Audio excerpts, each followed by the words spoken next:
Are you struggling for consistency in your sim racing? Does your iRating look like a roller coaster? If so, we have good news for you. The way to get more consistent is to first understand what you're doing differently than the professionals. And VRS is the answer. With our competitive subscription, you will have the telemetry, setups, tutorials, and everything else you need to fully analyze your driving. Our data packs and the ability to compare your driving with the best in the world will show you exactly where to adjust your inputs, change your driving line, and shave seconds off of your lap times. And our powerful and precise Direct Force Pro wheelbase and precision pedals are being used by some of the world's best drivers. All these champions agree that VRS hardware is not just the best on the market, it's also priced well below the competition. So if you're looking to upgrade to direct drive and the best pedals in sim racing, VRS is your answer. If you want to get better, get faster, and make it happen sooner rather than later, you owe it to yourself to find out why so many people are switching to VRS. You'll be so glad that you did. Visit www.virtualracingschool.com and learn why the best use VRS.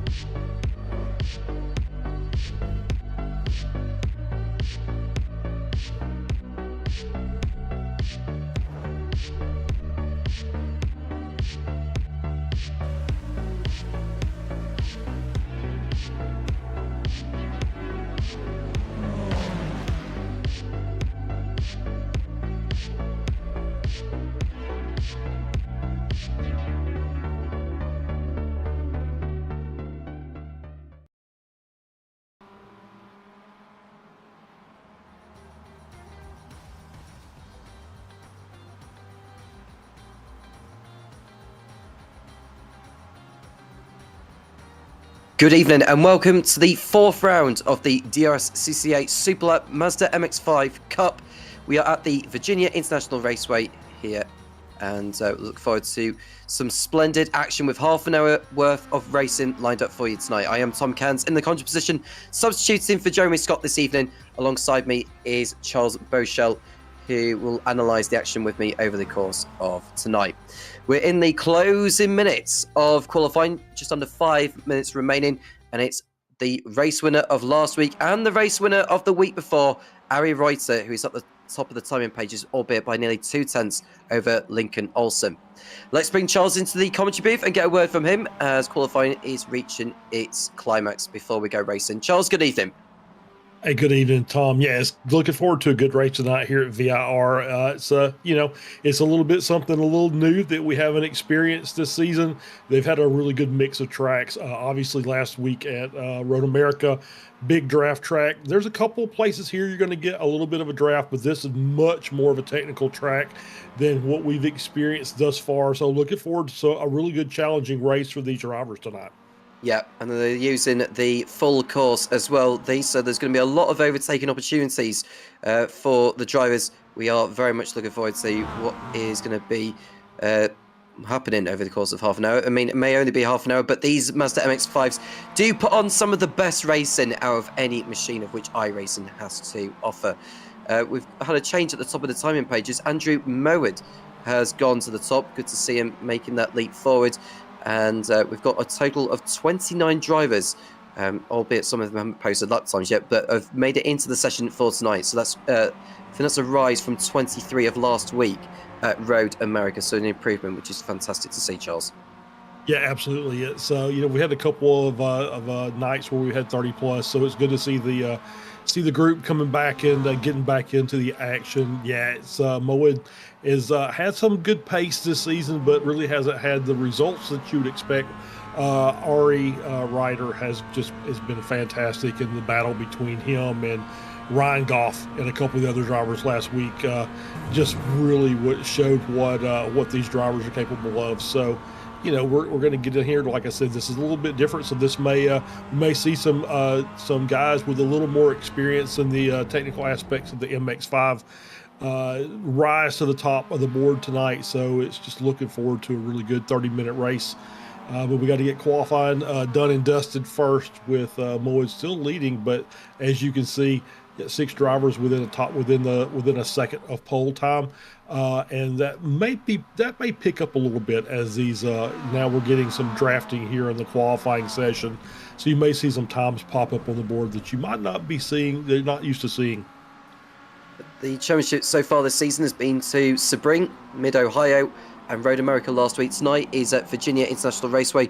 Then it's off to Barber Motorsports Park next week, and it's to Watkins Glen. Then we head off to COTA in Austin, Texas, followed by Laguna Seca in California for the 8th round. Road Atlanta is the venue for the penultimate, and then the last round of the season will be in Portland. I wonder how many will be looking forward to that one. I'd imagine the vast majority, if not all of them. Yeah, it's I think my first experience with Portland. I don't think I've ever commentated a race there. I know I haven't driven it. I've seen it a couple of times, but it's one of those new tracks on iRacing, so it'll be something that I'll get to experience. Obviously, I'm looking forward to next week because Barber's my home track. So always happy to be doing commentary there. When I'm not behind the wheel myself. So yeah, it's a really good season. It's a lot of different. A lot of different tracks that bring out a little bit different aspect of your racing. So I think it's a really good mix of what we've got this season. And so far, we've seen a lot of good racing out on the track as these drivers have come to grips week in and week out. So it's just another one of these nights that we're going to get to see a little bit of different aspect of racing and see how the drivers can cope with it.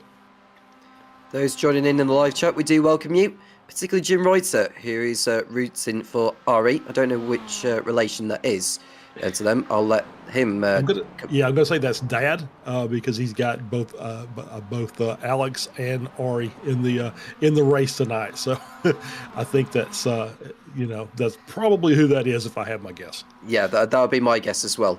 And AJ Larson also coming in saying he hasn't got the points ready, but nevertheless we are here to enjoy the action. That's the most important thing. Alex Reuter's P7 right now, which is good to see. Now, for those who are new, in case you're wondering why there are P's, R's and A's, well, that's to confirm the class. I think Ryan Goff is a pro, hence why we're not seeing the pro thing on the timing tower at the moment. So do not get confused as to which drivers' first names they are, because it's not as you think. Yeah, exactly. Yeah, we've got a mix of pro and am drivers out here, and we'll identify them as we go along. But yeah, if you see a P or an A, those usually indicate pro or am. Of course, Austin Jackson sitting there in 11th. He gets double duty for his A, so he gets it as an am and as his first name, so it kind of works out. The checker flag is out, and it's Andrew Mowat who is still at the top of the timing pages. Ari Reuter is still out on the racetrack right now, aiming for an improvement on his 2 minutes 7.1. He needs to find at the minimum a 10th and a half if he is to be back on pole position. Lincoln Olsen's done well in this qualifying session. He's in 3rd place. We ride on board at the moment with the 2nd place man, Ari Reuter, who is not exactly setting the timing pages alight, judging by the lap he's doing. He's had 3 yellow sectors. There are a total of 6 around this course, considering the length of it. But what is the job then for Reuter at the moment? Because he's won 2 races. He won in Mid-Ohio and he won at Road America. But is the game, in terms of the championship, what do you have to do in these machines? Because they are very easy to sort of lose control around a circuit like this. They are indeed, and with these Mazdas, and first I will say he's probably down on his overall lap pace. As you can see, he's kind of leading the draft pack and not getting a draft off of a car in front, so that's probably not helping his time any. But these cars, as you can see, we're working our way through hog pen here in Alex's car. You just see the car slide around a bit. So it's really one of those cars that you really have to use a lot of your throttle control to help get the car around the corner. But you've also got to contend with the car just wanting to slide. It's using a lot of mechanical grip to make it around the corner, and you're trying to maximize that and maximize your pace to its fullest. So we really look for the car to just you want to try and get it to the edge of adhesion, as they would say, over across the pond there, Tom. And you want to keep it there for the entire race, but the tires will wear, and you'll start losing a little bit of grip, and you'll have to finesse the car around the corners a little more. Once again, cars is going to be, you got a nice easy car to drive because you've got power steering and you've got analog brakes, but your main focus is going to be to get the car finessed through the corner. And carry your momentum down the straightaways. And once again, if you're behind the car in front, as we're going out here on the straightaway here, the back straight, you're going to want to hopefully have a draft, and that's going to help you pick up about 2 or 3 tenths of a second over the course of the lap. So that'll be the way that you're going to have to get around this track. And of course, you're going to have to contend with all the people who are racing with you. So you got to try and not lean on each other too much. The cars themselves can take a little bit of beating and banging, but for the most part, you want to try and keep everything as straight as possible. You want to make sure that you've got as much aero, as least aerodynamic drag as possible, and still be able to carry all that speed. And so qualifying has reached its conclusion. We are now in the warm-up session, so I don't think we'll be able to run down on the grid just yet. But we have the time to run down on sponsors for the series. And we begin with the Detroit Region SCCA that supports SUPERLAP, F4 and the SRF. This league would not be possible without the support of the DRSCCA. Log on to drscca.org for more info. Waterford Hills Road Racing is Metro Detroit's only permanent sanctioned road course. Located in Clarkston, Michigan, Waterford Hills hosts a 6-weekend race series, competition driving school, and 9 public open track days. The track goes hot from 10 a.m. to 6 p.m. and is open to the public. A nominal $5 entry fee is all it takes to get you close to the action. Check out waterfordhills.com for details. Thank you to the Michigan Turn Marshals for their support as well. If you want to get close to the action, be sure to check out michiganturnmarshals.org. They can train you to support races like the Detroit Grand Prix.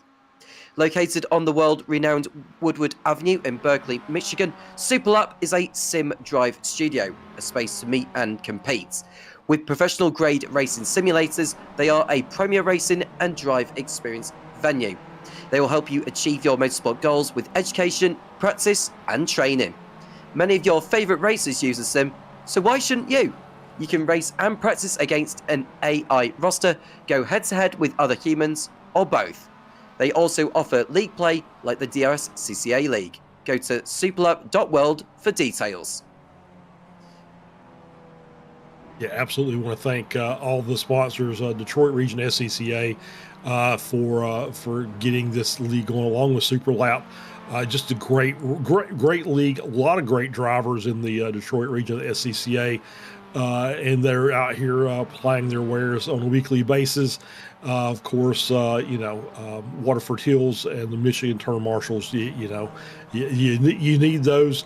They support you in the real racing, and then now they're supporting the sim racing as well. So it's great to have them on board. And I believe, if I remember correctly, I was watching the Mazda MX-5 Cup from Daytona a week or so ago, and I saw a SUPERLAP branded MX-5 out there on the track during at least race 2 for sure. So I think we actually had a SUPERLAP driver out there competing in the MX-5 Cup at Daytona last week. Wonderful. Well, we are in the warm-up session so far, and we are looking at Andrew Merritt, who ended up fastest at the end of all of those in qualifying. We've got Sean Fritz also out on circuit. Ryder Poe is also on track in the 36. And those who hadn't been out on circuit in qualifying may want to make the most of the track time that's left, because there's not long left to go before the race begins. Yeah, absolutely. You want to get a few laps in here just because of the nature of the track. Once again, it's a pretty technical track as things go, and you don't want to go out here and just go out here and try and set off into the race with no practice out here. That's just not going to work because turn one's going to bite you in a very quick hurry. The turn one, the hairpin here is a very difficult corner to try and take on. Even after you've had a lot of laps here, it still becomes a little bit of a problem as we're working our way down. We'll just kind of do a lap guide with Ryan Goff here. We work our way down through NASCAR Bend. That's turn 3. We're going to come in down here in the left hook, which is turn 4, and then a quick right-hander back through turn 5. This is the Snake. So this is 5, 5A, 6, 6A, I believe is how they're named and numbered. As we work our way down, you're going to get a little bit of a straightaway here before you get into the S's up here as you're climbing the hill, getting to the top of the elevation on this track, and you see the S's coming up. Now, pretty much dead flying as hard as you can go here until we get up to South Bend, and we make this hard left-hander carrying a lot of speed, elevation change in the middle of the corner as we work our way around down here into Oak Tree. That does no longer have the oak tree, but this is where it used to be. And now we're back onto the back stretch. And here's where we're going to get our big drafting help as we see somebody taking the old pit area, which is a little fun thing to do when you're not racing for real. And pops back out right there next to the 5 car of Golf as we're still riding on board. They're making their way down the slow way down the straightaway, which is side by side and not nose to tail. You want to kind of be lined up here as we work our way into roller coaster, and we head down the hill back down to the bottom, and we'll get down here into Hog Pen, which is our final couple of corners, and that will lead us back onto the start finish straight. And you see just how much you have to crank and be really consistent on the wheel and the pedals as well to get the best run through Hog Pen and back down to the front straight to get your other dose of draft for this lap. Thank you for taking us on a tour of that lap as the drivers are lined up at the end of the pit straight. I wonder why they're doing that. I don't know whether that's in preparation. Traditional start, traditional rolling start. I don't know why they do it either. We haven't done a rolling start, or I'm sorry, a standing start for 2 seasons now. But they all like to do it. I think it's just to group the cars together so they can get a little close side-by-side racing in before the end of the warm-up session. To help prep them a little bit for the, as we see the cars going around. So a little more preparation may be needed. But as you can see, they want to get a little close side-by-side racing there early before the race starts, so they kind of understand what to do and what not to do. But yes, it's kind of a tradition for the DRSCCA league here is to do a kind of a semi-standing start here during the course of the warm-up. At least that's happened during the warm-up session and not in the race. Yep, so I can, exactly. I get why they've done it, and I'm a little bit surprised not too many other leagues have decided to do that. So that's actually rather clever from the DRSCCA to have something like this happening, where all the cars group together and perform a standing start, so that they get an understanding as to how to race around here. So that is wonderful. Now, I just looked about the VIR circuit. First opened in 1957, then closed in 74 as the track organisers were struggling financially in response to the fuel crisis in 1973 to 74. The place wasn't reopened until March 2000, and since then it's been the home of a round for the IMSA Sports Car Championship, the Trans Am Series, and Moto America. And that's Jackson Olsen flying and barrel rolling at Oak Tree. Wow. I didn't even know that was possible there. That was amazing and scary all at the same time. So yeah, apparently there's a little bit of a indentation there when you get off the grass and back and trying to rejoin the track, that it will just flip your car over. So we've seen some weird stuff here in the course of my days doing commentary at VIR. There's a couple of little places that we'll throw the iRacing physics model into the spin cycle. So that's it was a very interesting one as well. So we'll see if I hope that none of that happens and we just have some good clean racing where all 4 tires stay on the ground for the most part during the course of the race tonight. Not too long before the race begins, Ryan Goff with the fastest time in warm-up, but that's hardly relevant because everyone is just doing their own preparations for the race anyway.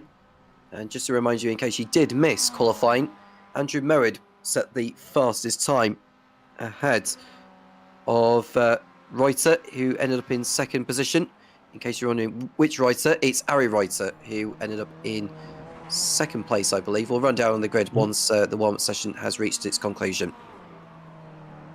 Yep, and there is area. Yeah, I was just looking at the warm up times. We got some, you know, you as you said, they don't really mean anything, but it kind of gives you an idea of what some of the drivers can be capable of out here. And you see, we've seen some names out here with Goff and Fritz, Moed, as yeah, you know, pretty quick. As what.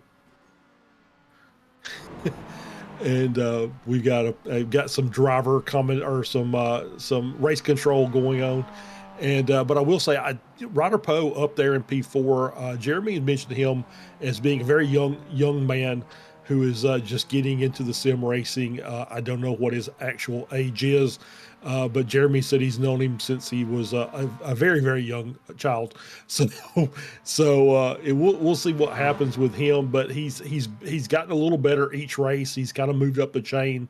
So as he's gotten a little more comfortable in the car, he's getting some better and better results. So we'll keep an eye on him tonight and see how he ends up.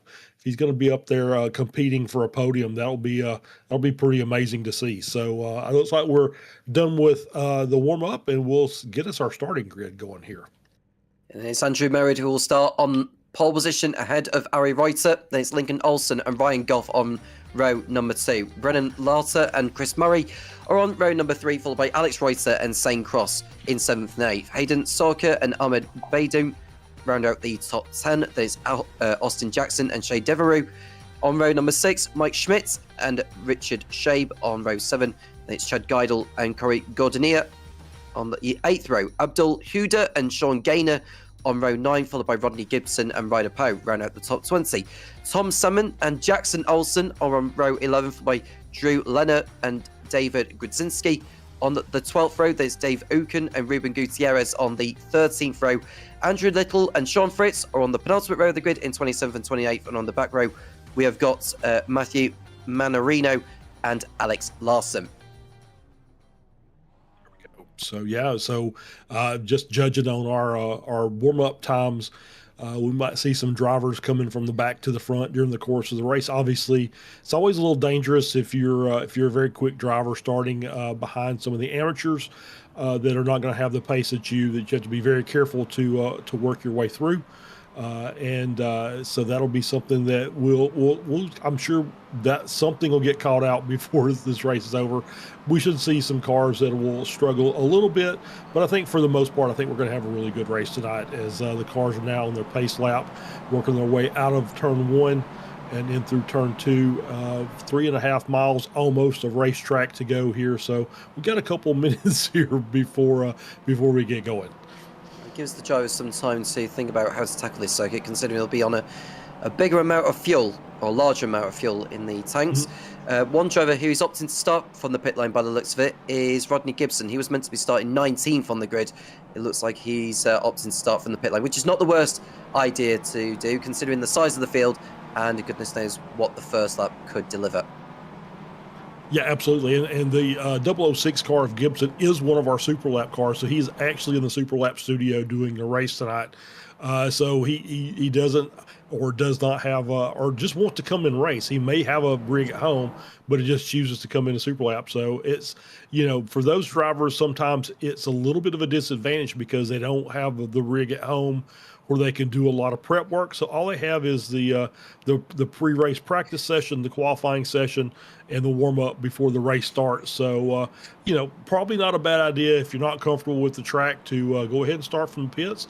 And that way you can get out at the tail end of the field and kind of work your way up. You'll be able to pick up the end of the field as the cars are pretty well snug at the beginning of the race, so they're not going to be doing optimal lap times at the very start. So it's pretty easy to kind of catch back up to the back of the field, and then you can do some racing from there. But it gives you just a chance to get a clean start and not impede anyone else as you're getting going. So I think that's a very good idea by Gibson. Just to remind you, there are the pros and the AMs in the field. Now, obviously, Andrew Merritt is the highest of the pros beginning this one. And the highest of the AMs in the field is either Shay Devereux or Hayden Sorka. who are most certainly going to be battling out for honours in that one. But of course, there's plenty of other contenders waiting to pounce, and they don't have long to wait until this 30-minute affair begins around the VIR circuit, located in Virginia, USA. And we look forward to see a lot of action. Hopefully we don't get too many incidents. We want to see a relatively clean race in this part of the world. Oh yeah, absolutely. Yeah, I think it's going to be a good race. We're in for a treat tonight. Once again, obviously cold tires at the start of the race, cold brakes at the start of the race. You want to be very careful as you're getting yourself up to speed, and you want to make sure that you're nice and easy into turn one. Give everybody some room, and then give a chance for those tires to get warmed up as you work your way. Probably nice and hot by the time you get to Oak Tree on the first lap. So the first few corners, just got to be a little careful as they come around, and we're ready to get this race going. And a quick shout out to Jeremy, who's joining in the live chat as well. Good evening to you, saying just in time for the start. And we are in for a brilliant race now, as we've got 29 cars on the pit straight, one starting from the pit lane for the 30-minute affair here in Virginia International Raceway. The red lights will come on, and they'll go green. When they go green, we'll be racing here in VIR, and we are racing. Green lights. And it's Andrew Merritt in the red livery car, Ari Reuter in the red and white on the outside, heading towards the first braking zone of the course. Who's going to break the lanes with the two? It'll be the man on the inside. That is Merritt with Reuter alongside. But watch out also for Lincoln Olsen in the blue car in third place. He's just got his nose in front of Reuter before they get towards where NASCAR Bend is. And it looks like they've got through clean so far. Off goes Olsen on the outside. Nothing too dramatic there. But it looks like everyone has behaved so far, Charles. Yeah, so far so good. I did see Corey Gordonier pull off and just pull out a line at the start of the race and drop to the back once again. And that's probably not a smart idea. Wasn't feeling comfortable in the middle of the pack, so just drops to the back and says, "I'll race from here. Thank you very much." As we get continued, and now we've got also Ryder Poe has dropped down. He's down 9 positions, so there might have been an incident there. We'll see if we can find a replay of what may have happened as the 36 car goes by there. As you can see, with Moed still leading, and here's our replay coming up. And we get off to the start of the race, coming around into, I believe this is NASCAR. Nope, this is already through into left hook. And, just a little loose in the car. May have had a little contact from behind to help him around. So quick spin there in 4 and 4A. And gets the car righted, and he'll be able to get back up to the back of the field. And I think it's already done so as he's back there. He just passed Matthew Manarino to pick up P28. Yep. When we look in the battle for 8th position, that is Austin Jackson in the white livery. And to his right-hand side, that's the red and white of Alex Reuter in 8th position as they come towards Roller Coaster. So Jackson letting Reuter go on through. And this is the final right-hander of the lap. That is Hogpen before they head onto the pit straight, and we've got the first lap completed. So I think apart from Ryder Poe going for that spin on the exit of left hook, I think everyone's behaved rather well over the course of the first lap. As we look at the leaders tossing it out, Lincoln Olsen is in the mix, as is Ryan Goff, and you could just see all taking their lines through the first part of the lap of Horseshoe. And it looks like Merritt has lived to fight another day there. It's a good exit coming out there. And I think we're going to be seeing a lot of this over the course of the next half an hour. Yeah, I think you're absolutely right. And we've talked about it all season. Single make race. I believe these are fixed setups. So everybody's got the same equipment, got the same setup. It just comes down to the driver's skill and how they can manage to work their way around the track as quickly as they can. As you can see from our timing tower, yellows and oranges, meaning most of the cars are still within a second of each other, all the way down to P20. So big group here, and it's just going to look like a chain of cars kind of stuck together as they work their way through. And it's going to be like this for a little while until somebody makes a mistake. These cars are really good at drafting and keeping themselves close to the cars in front. So this is what we're going to see, I think, throughout the race. And once again, until mistakes start being made, we start seeing some incidents or off tracks, then this is what you're going to see basically for, the first half of the race for sure. We ride on board with Ahmed Beydoun briefly, heading towards the Oak Tree, and now we are looking at Drew Leonard, running in 18th position ahead of Jackson Olsen. Ahead of him is Chuck Geidel. There's a slowdown also for the man sitting in 12th position, Richard Shabe. Is going to have to back off a little bit, and that's the last thing you want around this course, especially if having to serve it on the straight. But as we look at the leaders, that is Olsen taking over leadership ahead of Goff and Reuter, and with Murray down in 4th place. Yeah, it's just you don't want to be serving a slowdown on that straightaway. That's the worst place to do it. You're going to lose much more time than you have to give back as you get out of line there. And you can see the gap now as he's dropped down to P14, and now another slowdown. So he's got that one cleared a lot quicker that time, though. So we do now have a gap there after the 9th car back to Hayden Salka in P10 of about 1 second. As you see the starting to spread out just a little bit as these cars are still fighting. So that's actually going to allow those cars behind to make up some time. And when you see cars going side by side through the corner, that is the slowest way around the track. You're not going to want to do that. You want to keep these cars nose to tail. If you're going to make a pass, you're going to want to get a good run, make the pass, and get back in line. That's the only quick way around here. If you go side by side through a corner, it's just going to invite more cars behind to try and stick their nose in. Austin Jackson's the highest of the AM drivers, running in 8th position in the number 15 machine. There he is, look. And he's just focusing on the cars ahead of him. If he can make the most of the draft ahead of him, that is what will keep him ahead of his AM rivals. The nearest AM driver behind him is Hayden Sorka in 10th position. Then it's Shay Devereux in 12th and Abdul Huda in 14th. We are looking at Sorka now in the red car with the white on the back of it. And he's got Ahmed Beydoun just looking to pounce on him. Now, Beydoun is one of the pro drivers, so in theory, he should be able to get by Sorka, but it's not as easy as some people may think with these machines. Now, a little bit of understeer when you're that close behind another car, as you saw with Beydoun there running a little wide through South Bend, but able to get that gathered back onto the track. So, but not an opportunity to make a pass. But able to hang on to it as we see Salka there. As now we're on board with Gaynor running in P15. He's got Geidel and Shai behind as they're close. And we're going to move back up to the lead group here with Ryan Goff and side by side with Lincoln Olsen. A rider sitting there in 3rd. As you see, what an 9-car train still at the front of this field. And that's Ryan Goff as another new race leader. I wonder there's a little bit of damage there on the front of Lincoln Olsen's car, or whether he's had that since the beginning. It feels like he's had some scrapes during the course of this one, but he is coming back through. It doesn't seem to be hindering him so far. Olsen to the outside of Goff, heading towards the horseshoe, with Reuter not too far back, waiting for his opportunity. But Reuter's got his inside covered by Mowed, who is looking to make up for the lost ground a lap or so ago.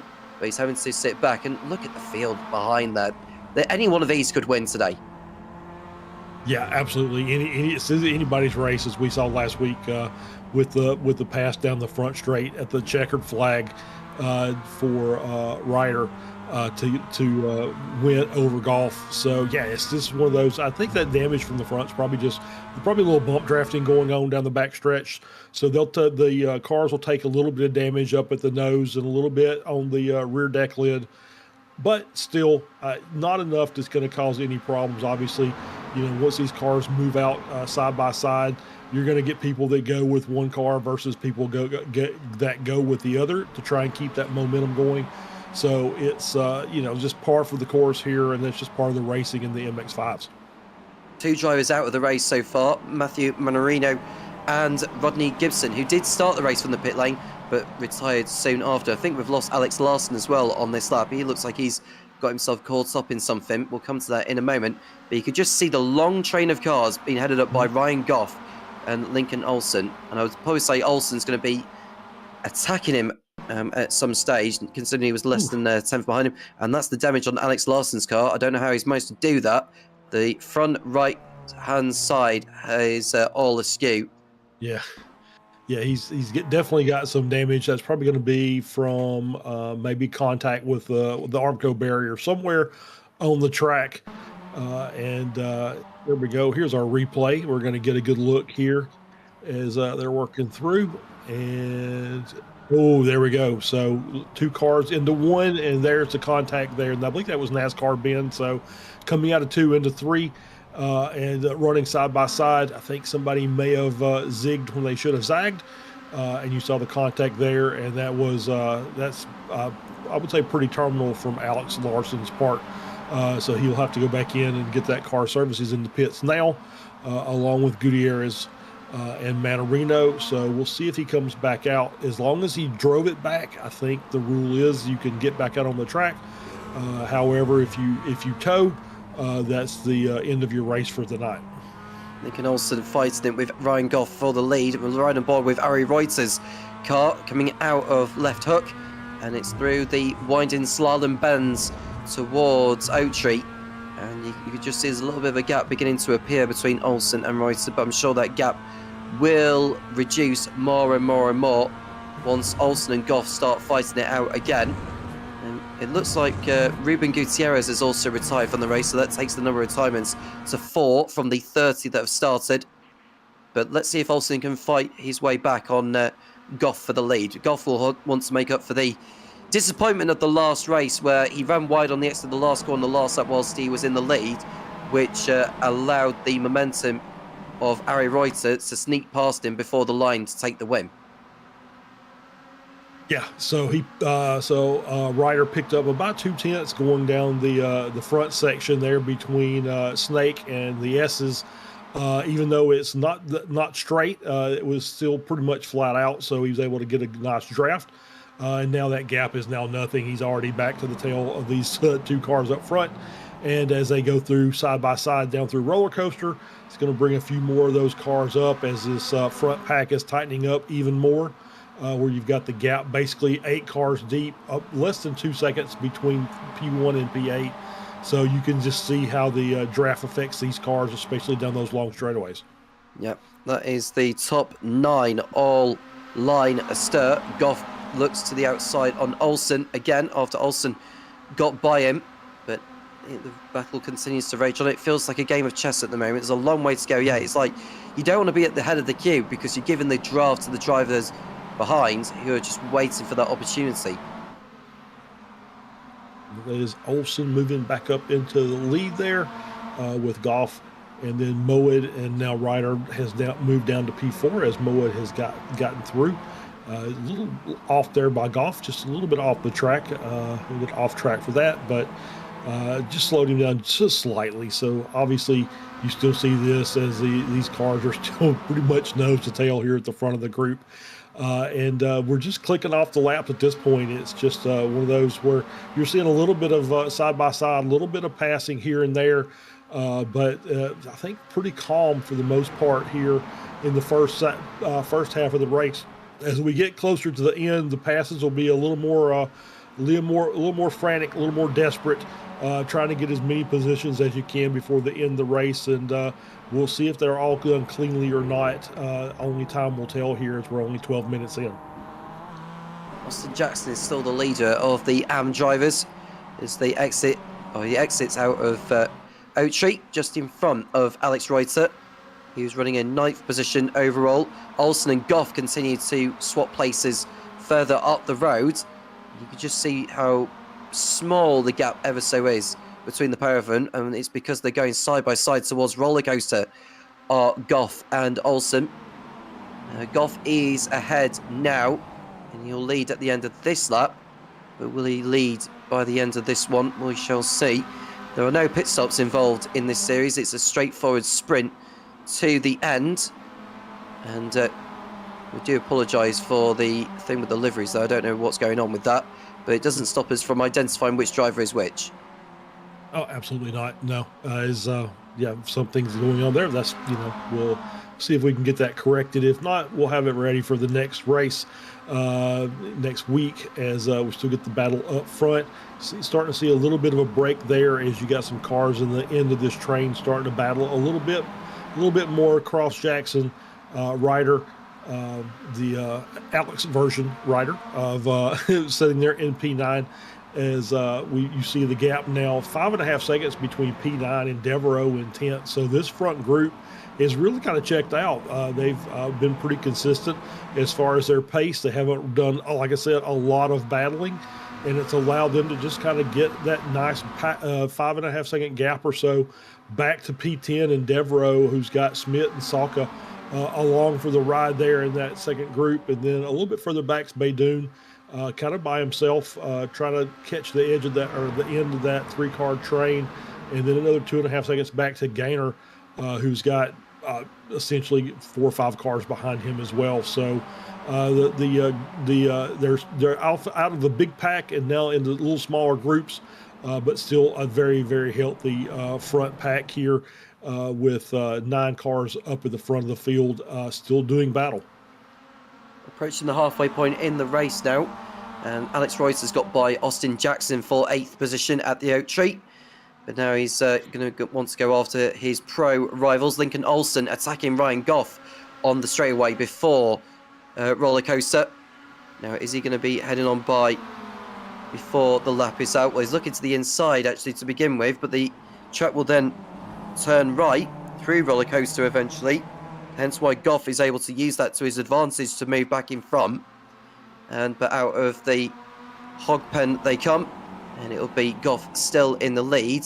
And they're about to head over the line with 15 minutes of this race gone and 7 laps to remaining.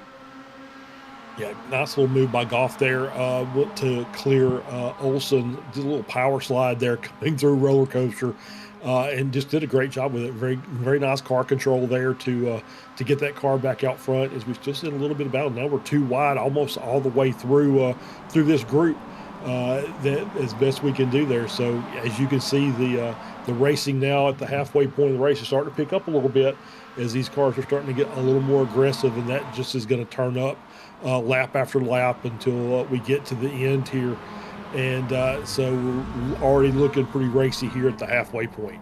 Those overtakes from Alex Reuter going past the 7th and 8th place drivers of now, Chris Murray and Zane Cross. So good passes there for Alex, and now he's Brennan Later, who will be the next driver which he'll want to get by. And how long it'll be before he goes for it here, because as much as they are close, how long do you reckon it takes to get by each and every one of them without getting caught up on a track like this? Yeah, well, here's the thing: is as you can see from these cars, once again, equally matched cars. So if you're running P6, P7 in here, you feel like you've got an extra 50 horsepower in the car because you're just able to pull up to the back of the car in front and just kind of sit there. The problem is when you pull out, that air hits the nose of the car, and all of a sudden your progress slows dramatically. You still get a little bit of a run, but not necessarily what you think you're going to get. So it is very much a difficult thing to get the timing right. As we see the bump drafting in the front, as Olsen really doing his best to try and push Goff away and trying to get a little bit of a gap back, but obviously that's not going to work. There's too many cars behind. They're just going to be able to hang on to that. They'll pick up a 10th or 2 while that's going on, and then as soon as they get into the corner, all that goes away, and the next thing you know, they're all standing on top of each other again. Ryan Goff's exit out of Hogpen was absolutely astonishing, actually, but I think it's going to come to nothing in a moment because Lincoln Olsen is absolutely looming large, and you can see how effective the draft is down the pit straight as they head towards the horseshoe. Now, Olsen want to be late on the brakes, so he has a chance. He'll still be alongside coming out there before NASCAR bends, but now he's having to switch his attentions to Ari Reuter. To the inside he goes, Reuter, but unfortunately for him, the track is about to go left with Olsen, who will have the high ground through here, and Reuter will have to yield that time around. Yeah, it's the outside line there in turn 1 is very inviting, but I just don't think you get the run out of it that you think you're going to. It's still much better to be on the inside there. However, now if you're on the outside in turn 3, I think that one's a little bit better. If you can stay alongside, you get I think a better run out of 3 than you do out of 1 if you're on the outside. So it's just going to be these drivers are really just kind of probing, looking for where the best place is going to be to make a pass. It's still probably going to be going down into the roller coaster at the end of that back straight. Is where it's going to be your best opportunity to try and make a run once you get that big draft down the back straight. But there's a couple other spots here that you can maybe work that out. Oak Tree's one of them. If you get a good run, oh, there's a spin there by Cross as he's around, and you just see, I think that's the curbs on the outside have a tendency to upset the car. He might have had a little bit of help from behind, could not tell from that view, but he's going to drop down into that second group as we're going to get a replay here from our good buddy Jonathan in the booth as we're looking here. And is he going to be? It's. I think he was already going. I think he just got the final assist. So I think he was already losing the car, and then the car behind really had nowhere to go and helped him on around and off the racing line. And that drops him down to P12 behind Sorka. Now he's got some work to do to make up for that. But back to the front, that is Chris Murray, who's running in 6th place. Lincoln Olsen goes through on Ryan Goff for the lead once more on the pit straight. As we begin lap number 10, Olsen, he's been tossing it out with Goff and Reuter since the race had started. There is Olsen, Reuter in the red and white livery with the iRacing logo on it. He's heading by Goff on the exit, but there is the left-hander of NASCAR Bend, which they'll be navigating through now. And Goff is able to retain his 2nd place. I think Reuter may need to think about how he goes about battling these. The inside is where you ideally want to be, or the outside rather, but it's just that exit. The exit, whilst being on the outside, is what you need. But in these cars, it doesn't seem to be working for any of these. No, it doesn't indeed. And you can see, obviously, now we've got 5 cars in the lead group. We've got a little bit of a gap back between P6 or P5 and P6, as this is the kind of the natural breaks in the traffic. When you have a car with a spin or something like that, all the cars behind kind of check up for a second, and that's just enough to break the draft. So now you've got the 5-car group up front, and they'll stay up there with that 2.5-second gap over P6, along with Jackson and Ryder, excuse me. But those will come back up once those cars up front start going side by side through some corners. That'll give the opportunity for that second group to kind of merge back in, but they'll have to be very patient and be very and make sure they stay themselves in line and allow these guys up front to do the battling for the time being, and then they'll be able to work their way back up, and they can compete for some spots up toward the podium. As we see the cars now heading down, they're staying nose to tail as they head their way down through roller coaster this time by. Not too long left in this one, less than 9 minutes remaining, and it is Lincoln Olsen who's leading the way, but his lead is virtually nothing over those in the top 5 chasing after him. Ryan Goff is within the draft to attempt to go by. Will he be on the outside this time, or will he just squeeze his way alongside on the inside to just give him a little bit more of a worry coming out of there? You want to go to the outside now, Goff, if he wants to manage it, because he's got Reuter to his outside almost. He decides to stay in the draft, which is not the worst idea in the world, but if he's going to get ahead of him at the next corner at NASCAR, then that's probably the best thing to do. But he decides to hold back and wait for another opportunity. This is the game of chess, as we've been alluding to all race. Yep. Yeah, absolutely. Yeah, this is, and once again, the group up front now is only 5 cars, so less likely that you're going to end up dropping a whole lot of positions should you get past. But once again, everybody's going to start getting a little more aggressive, as well as the cars up front are going to get a little more defensive. I think I saw some lap traffic just ahead, so that's going to play into this as well. So we'll see where these cars end up catching that lap traffic, and if it's going to affect our leaders at all. Into the last quarter we go then. Is Goff thinking about a move, heading towards Oak Tree on Olsen. He thinks about it. We've seen drivers pull off overtakes here so far, and not this time around. Further back, St. Cross has got by Sorka for position, so that is Sorka down to P12, and behind him is Ahmed Baydoun, who is just waiting in the wings here, just waiting for another opportunity, perhaps maybe on the back straight before roller coaster. Coming out of there behind Sorka, you could see Baydoun in that black livery there behind the 43, and then it is Fritz who is behind, Sean Fritz and Richard Shabe, who are just run about a second apart from each other. The gaps are bigger between the pack further behind than they are further ahead. Indeed, and shout out to Sean Fritz. They're up 14 positions since the start of the race. So started in the back and has done a good job of working his way up. Haven't really called his name, but he's just been consistent in making passes around. And he's got a chance to catch up to this next group of cars and maybe pick up a couple more spots before this race is over, with about 6 minutes or so left in the race, as we're on board with Cross here. And that back to the front as we're side by side with Goff back into the lead. And now you got a battle for P2 with Olsen and Ryder as they're working their way out of turn 1 side by side, and they're going to come around through turn 2. And that's going to give Olsen the advantage, and he's going to be able to make that stick, and he's going to hang on to P2, but ran wide. That's going to allow Ryder to come into the inside through 4. And is he going to be able to hang on to it? He's got to carry the speed out of the corners there, and I believe he did. Yep, absolutely. Great bit of driving there by Ryder to pick up P2 in a very, very tight section of the track.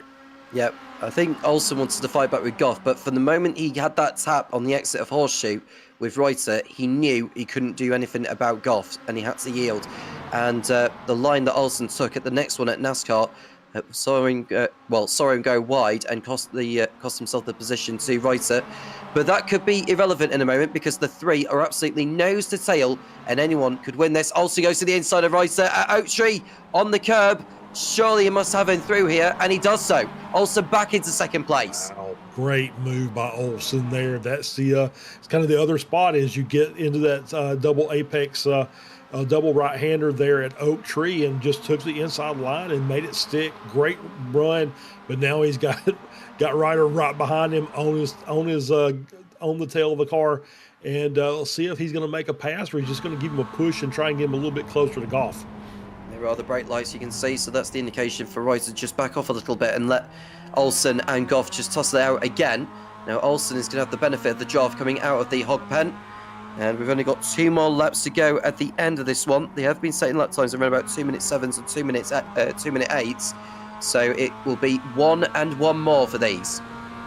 Yeah, absolutely. And Goff, I'm sure, has got that the last lap at Road America in the back of his mind, saying, whatever I do, I don't want to make a mistake, as they're three deep going down into the straight, going into turn 1 there with Ryder on the outside. He's going to try and make that outside line work in 1 and gets about halfway up and just kind of stalls out. So he's going to lose that back down into P3. And Olsen's going to be able to hang on to the position, but he's still fighting on the inside. Let's see if the inside here at NASCAR is going to help him out. You see the cars running wide. Oh, it loses a little bit. Good catch by Ryder there to hang on to the rear of that car, and not quite able to make that pass yet, but he's definitely looking for a new spot to make a move. Yeah, he just needs to focus on just getting back into the draft and into the slipstream of the top 2. A couple of drivers who have fallen by the wayside. Drew Leonard has ended up in the wars somewhere. He's got damage to his machine. He's gone back into pit lane. And Chad Geidel has fallen down the order as well. He's in 26th position. I don't think he's gone any further, in fact. So that could well be his race effectively done and dusted here. Yeah, I think Geidel was the car that was kind of on the tail end of the lead lap, and I think he decided that that's probably enough for me. And it was a quick tow and an Alta 4 back in the pits. As we're back on board here with Brendan Latta running in P4, been kind of quiet. I think him and Moet are just kind of watching what's going on up front and waiting for an opportunity to present itself. So I think they're playing the patient game here, and that tends to work out to your advantage if you're able to stay patient, not make any kind of sudden crazy moves. Generally speaking, you're going to end up with a good result that way. So we'll see what happens with this last lap as we're coming down to the white flag, I believe, this time. And we look at Goff, the rear wing, or the rear bumper view, coming through roller coaster. There is Olsen in the pink and blue livery car behind. You can just see how close they are.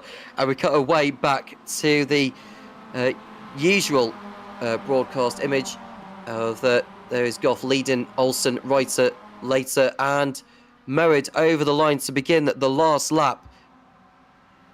5.2 kilometers left of this race. The white flag has been waved, and this is the last one that they'll have at this corner of the horseshoe. Reuter to the outside. Olsen boxed in by Goff on the entry, so that is surely going to give the high ground to Reuter around the outside. Could history repeat itself from last week, where Goff runs deep in one of the corners, if not the last corner? and hands victory to Ryder that time. Well, we shall see. Will he learn from his mistake of 7 days ago? Yeah, still battling, and I think Ryder's going to get it this time. He's almost there and gets a good run out of the corner and gets him cleared, so nice job there. Olsen did a great job trying to ride the curbs to stay up there and keep his nose in side by side with Ryder, and just couldn't make it work. Vitally important that Ryder gets a good exit out of Oaktree to have a run on Goff, because that is realistically the last chance he's going to have of taking a hat-trick of wins. Is Ari Ryder going to be able to do it? We shall see as they come towards Oaktree for the last time in this race. Don't know. I think Ryder's, he maybe got Olsen to think about. I think Olsen's going to try and insert himself into this championship or this race-winning battle here before it's all said and done. Well, he's trying to get the gap down, but I think you are right. I think Ryder needs to focus more on Olsen to keep hold of second place as opposed to going for the victory as though he wants to. But Olsen has got the inside for the first part of the roller coaster, but it's the downhill section where they turn right, where Ryder is going to have the advantage. But Olsen has his nose in front and nearly runs into Ryan Goff. And Goff is able to hold on, and it's now going to be a drag race to the line here at VIR through the hog pen for the last time. Is Olsen going to have a run on Goff? We shall see. Out of the last corner they come, and it looks like Ryan Goff is going to hold the field off to take his first win of the season. What a brilliant race we've been treated to here. The top 5 separated by less than a second. Goff wins, Olsen second, Ari Ryder in third place with Later and Merritt in the top 5. Yeah, what a great run by that top 5. I mean, it was, I'm just kind of looking 0.7 of a second, I think, separating the top 5 cars. So great battle at the front of this field. Congrats to Ryan Goff for hanging on and putting every foot right on that last lap and getting the win, as we get a little bit of argy-bargy there after the checkered flag is dropped. I think that was maybe Gaynor and Fritz, and I hear the distinct sound of an MX-5 engine blowing up in the distance there, as we still have battling going on here between Poe and Olsen there, and coming down, and that's going to be so close. Olsen picks him. 19 thousandths of a second between Olsen and Poe. Olsen getting the position there at the very end, but a great battle. And you just see these guys, it doesn't matter if you're running first or 20th, you want to race, and if you got a car in front, you want to race them to the checkered flag. We get another look at this from the overhead as we're going to come around the final little kink here to the start-finish line, and you see the gap is basically nothing there. Maybe the front bumper and maybe a little bit of quarter panel at the front there, but great battling there, even in the back of the pack. Brilliant pass there from Jackson Olsen for 18th position. We are just waiting for one more driver to head over the line. That is Dave Oken. And I think Matthew Manorino is out on circuit at the moment, just getting to the end. Gutierrez and Lawson rejoin the race. Yeah, that's like, once again, hey, sometimes all you want to do is just get the race finished, and that's what Oken did there. Even running in 24th, he said, you know what, I'm going to finish this up. I paid my money. I'm going to go ahead and just get the whole ride, and that's what he did. So nice job by Dave there to just finish off the races. We've got a couple more cars working our way around, and I think there's our race results coming up now. Ryan Goff is the winner with Lincoln Olsen in second place. Ari Ryder having to settle for third this time, with Brennan Larter in fourth position, and Andrew Merritt, who started on pole, having to settle for fifth place. I don't know how he'll feel with that.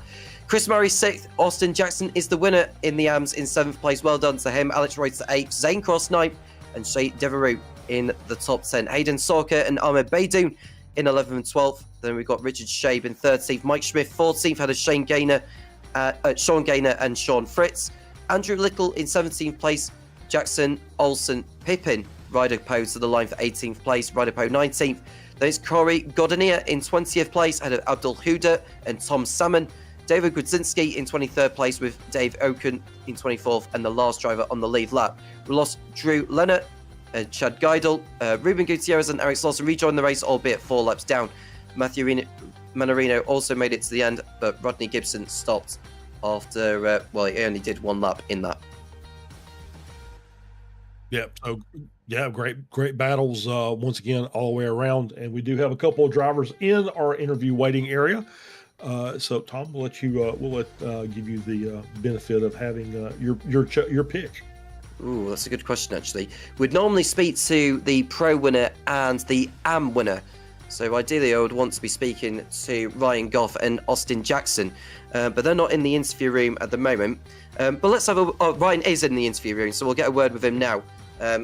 Ryan, good evening. That was a brilliant race with the likes of Olsen, Reiter and all that. But how was it for you here at VIR? Stressful. I knew it was going to be very draft intensive. We've been running basically all Super Tour tracks, which, indicate a lot of long straights, and it's been nothing but battles all season. So I knew it was going to be here just as much with two straights. I just tried to be a stone wall. I mean, honestly, that's the best I can say, is I just didn't want to fall too far back to where I had to crawl back forward, just because it was rough as it was sitting in second place half the race. So I can't imagine how it was even behind that. Some recompense from last week as well. Oh yeah, for sure. I got I think 12x within the first couple laps just by being bumped from behind, and it kind of ruined my race. So I'm definitely happy I ended up taking the win this week. It's definitely a good feeling. Well, we saw some markings on the front bumper there, so it's no wonder that you've probably taken some scrapes with the other drivers during the course of it. Just this season then, you've been to Sebring, Mid-Ohio, Road America, and now VIR. How much of a grip have you got on these Mazda MX-5s? Because I'd imagine, as good as they are to watch from a spectator's point of view, how difficult are they to drive from a driver's perspective? They'll definitely humble you.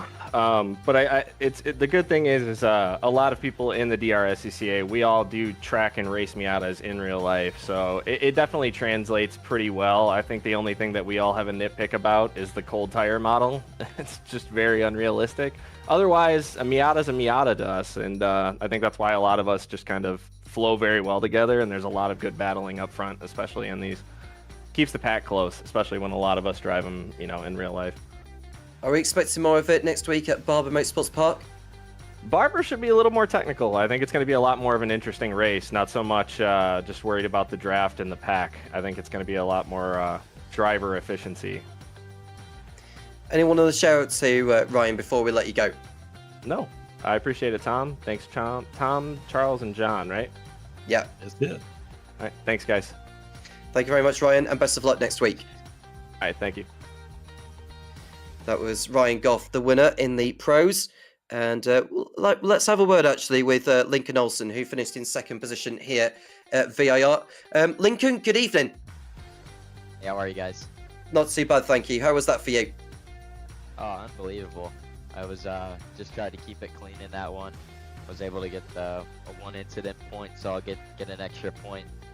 It was a tough one because this track has so much draft, so I was trying to tuck in and hoping to play it out in the last lap, and then me and Ari started fighting a little bit, and I think that separated us just enough, but other than that, it was a really, really good race. Particularly the fact that there was about 9 cars all line astir. Me and Charles felt that it could have been any one of you taking the win. Yeah, I thought that too. I think Ari is going to be a closer competitor for the championship right now, so I was trying to make sure I was ahead of him by the end. Obviously wanted to get the win, but as long as I was ahead of him, I was worried about that. Playing the long game, I think that's probably the right thing to do. How have you found this season then, and how have you found the Mazda MX-5 car? Is it your favourite machine, or do you feel like it's still a big challenge to drive and there's a lot more to learn? Yeah, so I drive the spec Miatas in real life. I've said a couple times in here, and I think it's a very good representative in the sim. Obviously a little bit different. We drive the NAs and NBs, and these are the NDs with the sequentials, but still very similar principles. So I very much enjoy the car. This season's been pretty good, but I think I'm at 3 second places already this year, so, and no wins, so that hurts a little bit. Cool. Well, we've got Barber Motorsports Park next. How do you think you'll fare there? Yeah, I think Barber's a great track. It's not one I run at a whole lot, but I think with some practice we'll be good there next week. Cool. Anyone you want to shout out to, Lincoln, before we let you go? Yeah, thanks. I know I have a lot of family out there watching. I appreciate you guys, all my real life partners, and shout out to you guys for doing the broadcast and DRSCCA and SUPERLAP. I appreciate you guys. Thank you very much, Lincoln. Well done tonight, and best of luck next week. Yeah, thanks, guys.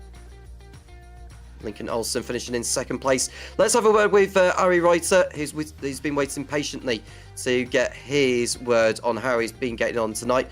Not quite the win this time, Ari, but third place will do for you here, I think, in terms of the championship. Yeah, I'm still happy with it. I actually still got the 0x bonus for driving safely, so I'm happy with that at least. But yeah, no, third's great too. It was a fun race.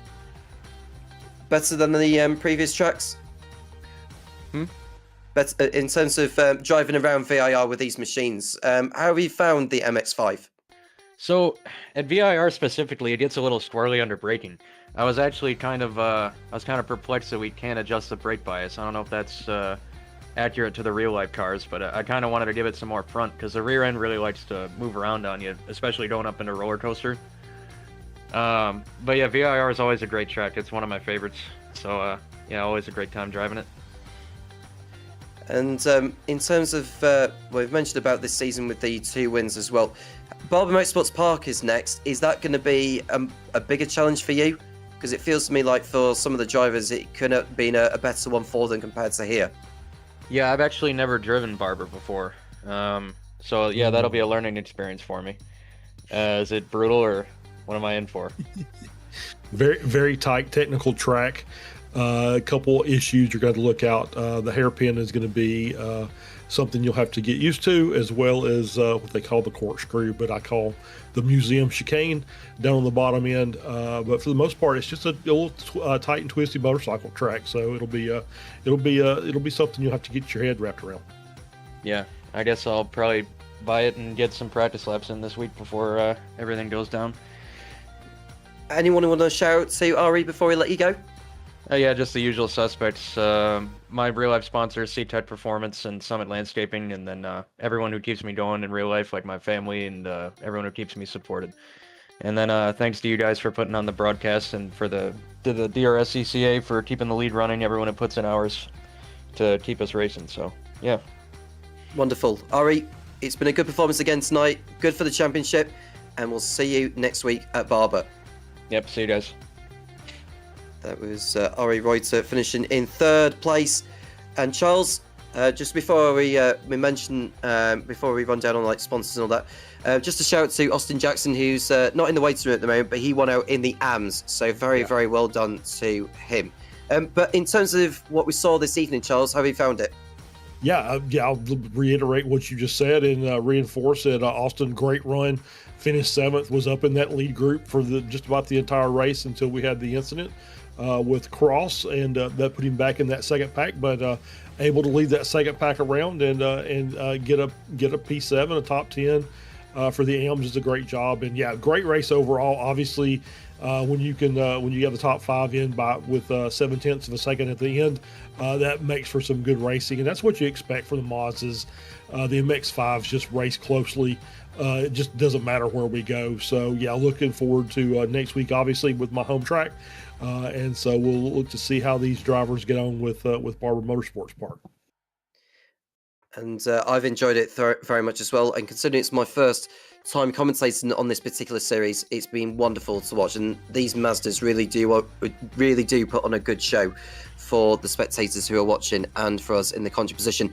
Charles, thank you very much for your company. Thank you to everyone that's been tuning in during the course of tonight. Do make sure you like and subscribe so you won't miss a thing, including this particular series. A shout out to the sponsors as well: Detroit Region, SCCA, Waterford Hills Road Racing, Michigan Turn Marshals, and SUPERLAP. And this series cannot exist without the support from these. It's time to sign off. It's been a brilliant victory for Ryan Goff. Massive recompense after the mishap of last week, which saw him lose the win. But this time, he meant business. A shout out to Austin Jackson as well for taking the victory in the AMS. Will that be a sign of things to come? Could he take the fight to the pros just as he did today? Well, you know where to look at Barber Motorsport Park. I am Tom Cairns with Charles Beauchel, with John behind the scenes, and we'll speak to you again soon. when the MX5 Cup Series returns.